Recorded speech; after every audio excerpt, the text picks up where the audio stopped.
Iran likely able to resume uranium enrichment within months. And also Ukraine to withdraw from anti-personnel mines treaty.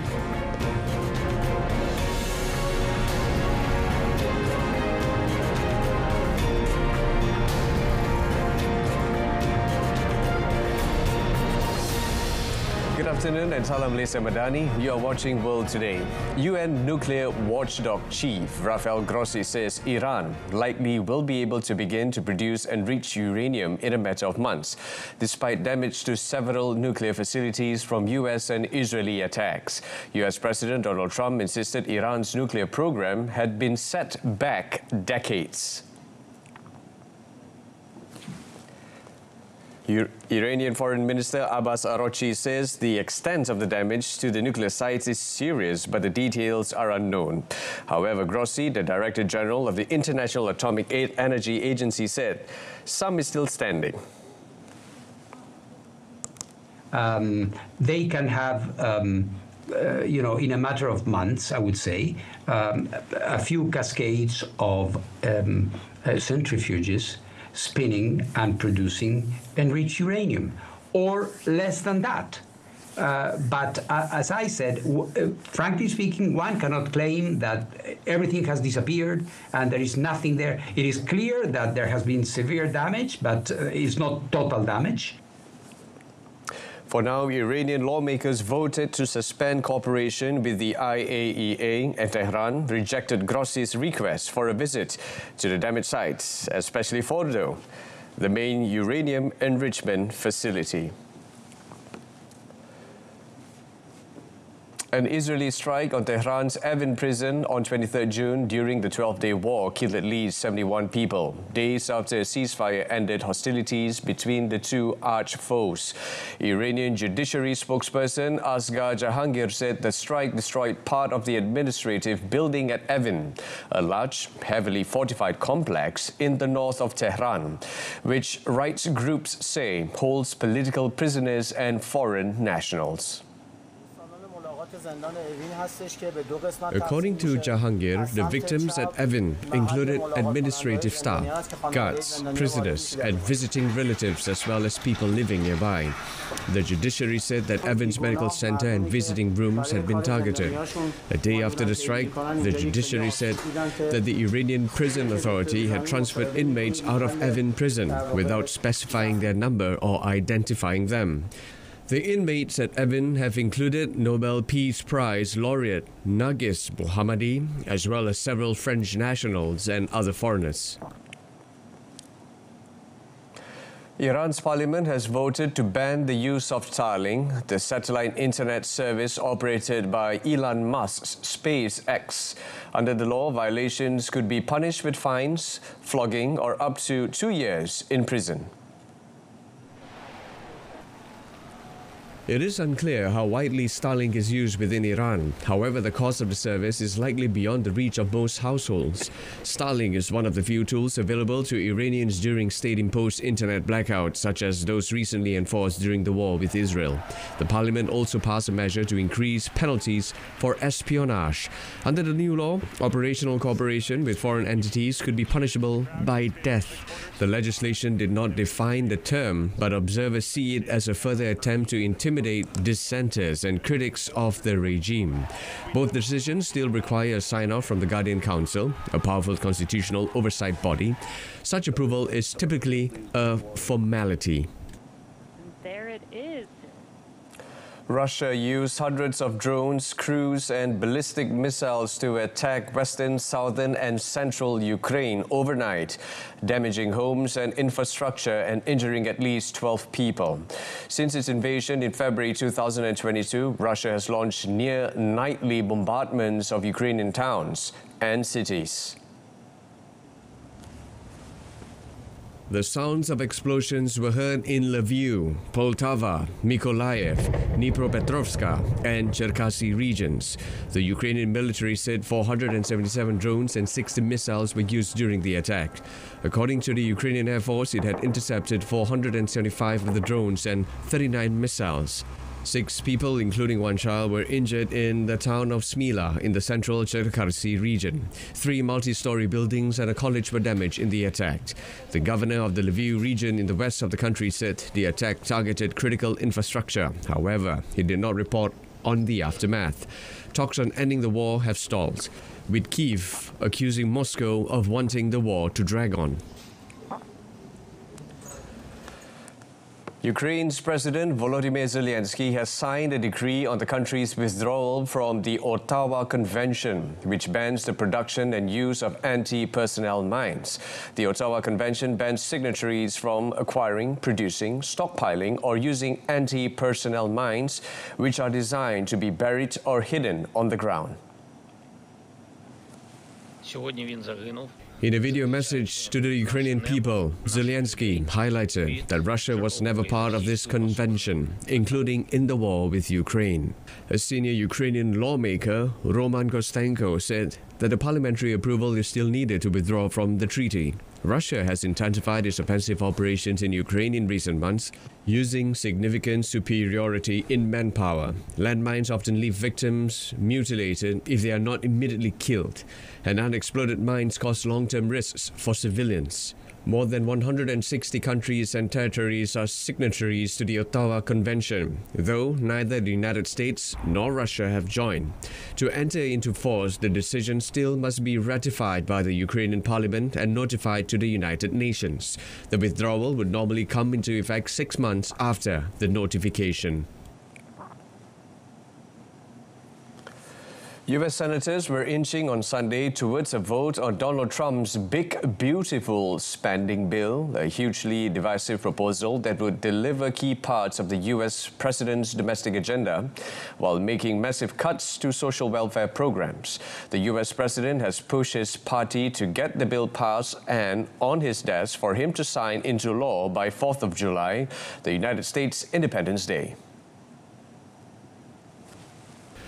Trump is hoping the One Big Beautiful Bill will help seal his legacy, extending his expiring first-term tax cuts at a cost of $4.5 trillion and beefing up border security. Republicans eyeing the 2026 midterm congressional elections are divided over the package. The bill would strip health care from millions of the poorest Americans and add more than $3 trillion to the country's debt. The Senate formally opened debate on the bill late Saturday after Republican holdouts delayed what should have been a procedural vote. Senators narrowly passed the motion to begin debate, with 2 Republicans joining 47 Democrats in voting against it. If passed in the Senate, the bill would go back to the House for approval, where Republicans can only afford to lose a handful of votes and are facing stiff opposition from within their own ranks. One of Hong Kong's last remaining opposition parties has officially disbanded on Sunday. Party chair Chan Po-ying said the decision had been unanimous as the group had no other choice. The League of Social Democrats, LSD, founded in 2006, championed democratization and grassroots issues in Hong Kong's legislature and on the streets. Its lawmakers were known for their colorful heckling and symbolic protests in legislative sessions, which included lobbing bananas and fish sandwiches. It is the latest opposition party to cease operating after Beijing imposed a national security law in 2020 to end democracy protests that had brought the financial hub to a standstill. At the height of its popularity in 2008, LSD held just 3 seats, but it was responsible for helping mainstream a more radical pro-democracy agenda. After the opposition of the national security law, the city's political opposition dwindled, with most democracy campaigners jailed or overseas. The Civic Party closed in 2023, and in February, the Democratic Party began winding down. And yet to come, Trump claims a wealthy buyer ready to buy TikTok. Stay tuned.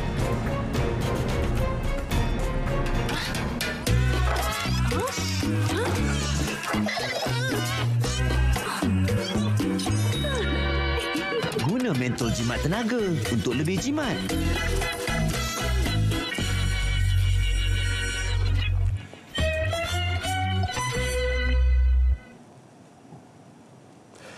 A sudden crowd surge at a Hindu festival in India's coastal state of Odisha triggered a stampede that killed at least 3 people and injured several others.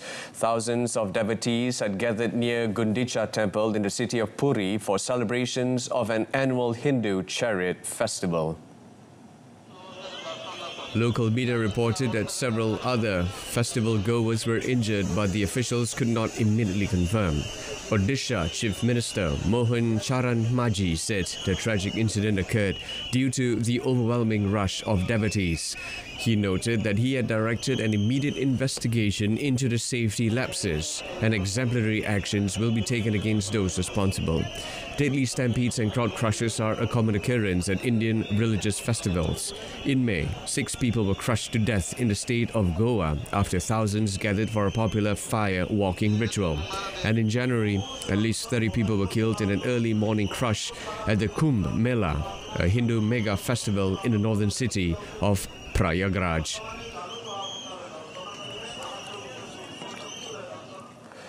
At least 2 people were killed Sunday when firefighters tackling a blaze were ambushed by an unknown number of gunmen in an ongoing standoff in the northwestern U.S. state of Idaho. A blaze was still raging on the mountainside in Kootenai County, a popular park and hiking area, as law enforcement exchanged gunfire with the gunmen.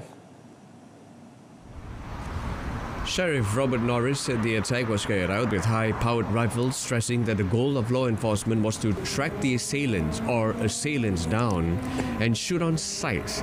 Norris also said the shooter showed no evidence of wanting to surrender, adding that authorities believe the 2 people who were killed were firemen. He further noted that the gunmen were well prepared and the authorities could not confirm the number of shooters. The Deputy Director of the FBI, Dan Bongino, described it as an active scene and said the Bureau was sending personnel to provide tactical and operational support. Earlier, local fire chief Pat Riley said he did not know how many casualties there were, but that they were all fire service personnel. Norris and other officials told residents to shelter in place until the standoff was over. Serious gun violence is common across the United States, where according to the Gun Violence Archive, there have been 189 mass shootings in the United States this year.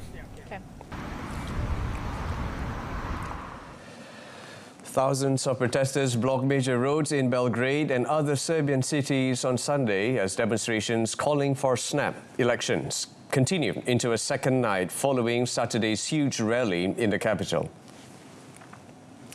Clashes with police after Saturday's rally ended with dozens of arrests as riot officers used tear gas and batons to attempt to disperse a crowd that also threw bottles and flares. Authorities said 48 officers had been injured, 1 seriously, and put the crowd size at 36,000. However, there were no fatalities during the protests. Police in riot gear were deployed around government buildings and nearby Pionierski Park, where throngs of Vucic's backers from across the country gathered in a counter-protest. The protests occurred after students and supporters of the opposition party demanded the dissolution of parliament and the establishment of an early election date. Colombia's lower house on Saturday, for the second time, approved a pension reform supported by leftist President Gustavo Petro. The bill was backed by 97 lawmakers on Saturday, while 1 voted against it. The Constitutional Court ordered a repetition of the ballot because of procedural irregularities. The court's June decision did not rule on the bill's constitutionality but required the lower house to vote again on the version approved by the Senate, saying there was not enough debate held ahead of the first vote in June 2024. The court ruling said the measure was supposed to come into force in July but will not be valid until the court approves it. The bill is meant to strengthen state pension fund called Pensiones by requiring those who earn less than $800 per month to save with the fund. It ensures payments for those without sufficient retirement savings or with no savings at all. The German Weather Service on Sunday issued heat warnings for southern and western areas amid a continent-wide heat wave that is set to worsen in the coming days, with peaks of 39 degrees Celsius expected on Wednesday. Alerts were in place from 11 a.m. local time in the states of Baden-Württemberg, Bavaria, Hesse, North Rhine-Westphalia, Rhineland-Palatinate and Saarland, with temperatures set to reach 35 degrees. The weather services advise to avoid extreme heat if at all possible, consume adequate water and maintain cool indoor environments. Excessive heat can be dangerous for humans and lead to health problems, it added. The Offenbach Base Agency has warned the high temperatures are set to last well into next week. The first 2 days of July could see temperatures hitting 35 degrees across the country, with peaks of 39 degrees in some areas. The heat wave is then likely to subside with cooler, stormy weather in many regions. Southern Europe is currently in the midst of a serious heat wave, with temperatures topping 40 degrees in Spain. United States President Donald Trump said that he found a buyer for the TikTok Shop video app, which he described as a group of very wealthy people whose identities he will reveal in about 2 weeks. He said the deal he is developing would probably need China's approval to move forward, and he predicted Chinese President Xi Jinping would likely approve it. We'll take a look at TikTok. You know, I have a warm spot in my heart for TikTok because I won youth by 34 points. And there are those that say that TikTok has something to do with it. The US president earlier this month had extended the deadline for China-based ByteDance to divest the US assets of TikTok to 17 September. A deal had been in the works this spring that would have spun off TikTok's US operations into a new US-based firm, majority owned and operated by US investors. But it was put on hold after China indicated it would not approve it following Trump's announcements of steep tariffs on Chinese goods. A 2024 US law required TikTok to stop operating by 19 January unless ByteDance had completed divesting the app's US assets or demonstrated significant progress toward a sale.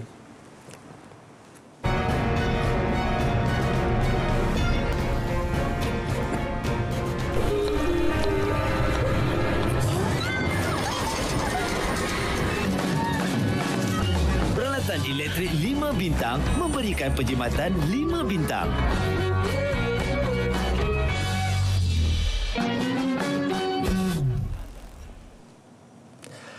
Starting off our sports segment this afternoon with a local story, national water ski star Aliyah Yung Hanifah made history by winning 4 gold medals and breaking the Asian jump record 3 times at the 2025 IWWF Asian Water Ski Championships held at Rabbit Lake in Bangkok.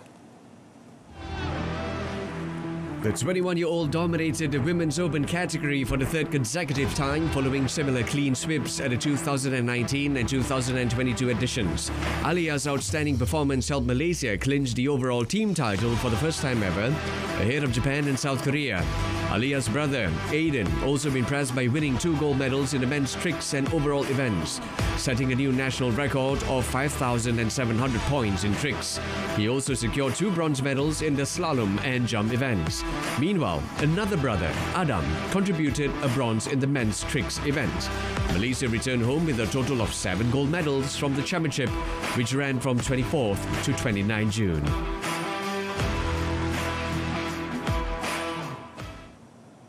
And in football, Paris Saint-Germain steamrolled Lionel Messi's Inter Miami 4-0 to reach the Club World Cup quarterfinals on Sunday. Miami hoped the Argentine superstar's magic could help them produce an unlikely result against his former club. But the Major League Soccer side were dismantled in Atlanta by Luis Enrique's rampant team. PSG. Marc Marquez delivered a clinical masterclass at MotoGP's Cathedral of Speed on Sunday to claim victory at the Dutch Grand Prix, while his brother and closest contender Alex suffered a race-ending crash that left him with a fractured hand. The elder Marquez seized control on the second lap and did not look back as he extended his championship advantage to a commanding 68 points over Alex as he seeks a 7th title. Aprilia's Marco Bezzecchi finished second, while Ducati's Francesco Bagnaia came third, with the two-times champion now staring at a daunting 126-point gap to his teammate after 10 rounds. Bagnaia had won the last 3 races in Assen, but despite taking the lead early on, he was pushed down to 4th place before he recovered to finish on the podium ahead of KTM's Pedro Acosta. Marc, who crashed hard twice on Friday, also equalled motorcycling great Giacomo Agostini with 68 Premier Class victories. Alex crashed heavily when he leaned into Acosta and lost his balance when they made contact in a battle for 4th. Alex was immediately taken to the medical center, where a left-hand fracture was confirmed, with Grassini saying he would fly to Madrid for surgery later on Sunday. In Formula One, Lando Norris set himself up for an emotional homecoming at next weekend's British Grand Prix, when he registered race-long pressure from McLaren teammate Oscar Piastri to win the Austrian Grand Prix. Meanwhile, Red Bull 4-time champions Max Verstappen endured a dismal day after crashed out on the first lap, and his teammate Yuki Tsunoda trailing in last. For Norris, this was the 25-year-old Britain's first triumph on Red Bull's home tarmac to trim Piastri's lead in a title race to 15 points ahead of his and team's home event at Silverstone. His win enabled the runaway leaders McLaren to move to 417 points and a lead of 207 ahead of Ferrari, for whom Charles Leclerc came home third and 7-time champion Lewis Hamilton fourth, their best result this year. Piastri admitted he did his utmost to catch and pass Norris after passing Leclerc on the opening lap from third on the grid. Verstappen, meanwhile, is now 61 points adrift of Piastri in the drivers' title race, amid mounting speculation about his future with Red Bull. It was the first time in 32 races that Verstappen had failed to finish in the points. Still on motorsport, Estonian driver Ott Tänak survived a late gearbox problem to chalk up a commanding win in the Acropolis Rally in Greece on Sunday, the 7th of 14 rounds of the World Rally Championship. In control since Friday afternoon, the 2019 world champion finished 32.8 seconds ahead of Sébastien Ogier. It marks the first victory this season for Hyundai, with the first 6 rallies all won by Toyota, and the South Korean marque's weekend was further improved by Adrian Fomo, taking third over 2 minutes behind Ogier. Victory moves Tänak into third spot in the championship, 12 points behind leader Elfyn Evans, who finished fourth, and 3 points behind 8-time champion Ogier. Ogier's championship hopes are limited by his decision to run the reduced season, which means he will miss the next rally in Estonia. According to French media, he may not race again until the 11th round in Chile in September. Reigning world champion Thierry Neuville of Belgium was 5th. The 8th round takes place in Estonia on the weekend of 20th July. Super GT 2025 Series dengan 8 siaran langsung perlumbaan. Pusingan 1, 13 April dibawakan dari Litar Okayama International Circuit. Pusingan 2, 4 Mei dibawakan dari Litar Fuji Speedway. Pusingan 3, 28 Jun dibawakan dari Litar Sepang. Pusingan 4, 3 Ogos. Pusingan 5, 24 Ogos dibawakan dari Litar Fuji Speedway. Pusingan 6, 21 September dibawakan dari Litar Sportsland Sugo. Pusingan 7, 19 Oktober dibawakan dari Litar Autopolis, dan pusingan 8, 2 November dibawakan dari Litar Mobility Resort Montegi di saluran Sukan RTM, juga secara penstreaman langsung di RTM Click.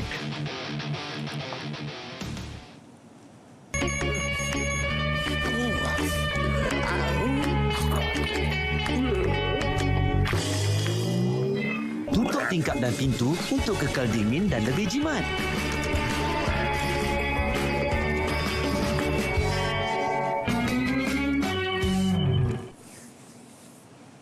That's it from us this afternoon. In our top story, Iran likely able to resume uranium enrichment within months. Do join us again tonight, 8:30 p.m. on saluran Berita RTM or TV1. You can also stream us live on RTM Click's website and mobile application. Now, ending the bulletin with a clip of Mexico City Zoo celebrating Shin Shin, who is considered to be the only giant panda in Latin America. 35th birthday with a special events featuring a traditional cake. Till then, I'm Brenda Lebol, Malaysia MADANI, Rakyat, Disantuni. Take care.